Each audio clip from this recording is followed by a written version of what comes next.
Fox News Alert, and this is frightening. 11 commercial jetliners vanished, believed to have been stolen by Islamic militias in Libya during the fall of Tripoli and the airport there. All right, so what are they going to do with 11 empty planes? Start their own airline? Joining us right now is Dr. Sebastian Gorka. He's the Major General Matthew C. Horner Distinguished Chair of Military Theory at the Marine Corps University.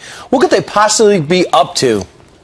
Well, there's several scenarios. The first would be some kind of repeat of 9/11 where you turn an innocent airliner into an incredibly powerful precision-guided weapon. Or the other scenario, and let's not forget the anniversary of 9/11 is just around the corner, is to pack a plane full of hundreds of jihadi fighters and use it to insert those people into a locale which otherwise would not be accessible from the ground. So terrorism is about using your imagination, and these are very, very powerful assets for jihadi fighters. You know, I guess everyone's next question would be, okay, you have the planes, you obviously need to man them. You need someone with some skill. And where would you find that? Well, you know, we're learning that, confirmed now, that the second American killed fighting for ISIS actually worked at the Minneapolis St. Paul International Airport. So if we're then seeing that ISIS has had people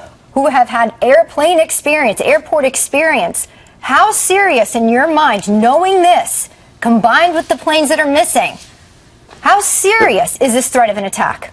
It's incredibly serious. We know that in September the 11th, the al-Qaeda operatives were trained for months at flight schools, and now you have an even more serious threat because the jihadi groups in that area now, in Syria, in Libya, in Iraq, have been successful in recruiting literally thousands of Westerners. We had Prime Minister Cameron talk about 500 Brits, 400 Germans, 700 French foreigners going to fight in the Middle East. A lot of those people could have the technical expertise to do a kind of attack that requires flight knowledge, pilot knowledge, and technical expertise. Sure. Well, this American who was killed last week fighting alongside ISIS worked apparently for Delta at the Minneapolis airport.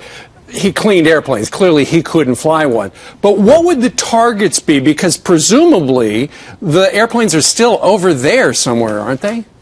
Yes, so there's a huge panoply of potential targets. My good friend Michael Rubin has talked about the very attractive targets of the Saudi Arabian oil fields. So in the region, the countries that are most at danger after Iraq, after Syria, after Libya would be Jordan. Jordan is an incredibly attractive target for the jihadis. And then, of course, Saudi Arabia. So flying one of these planes into an oil refinery, that is a real nightmare scenario. And real quick, Sebastian, what do you do to defend it?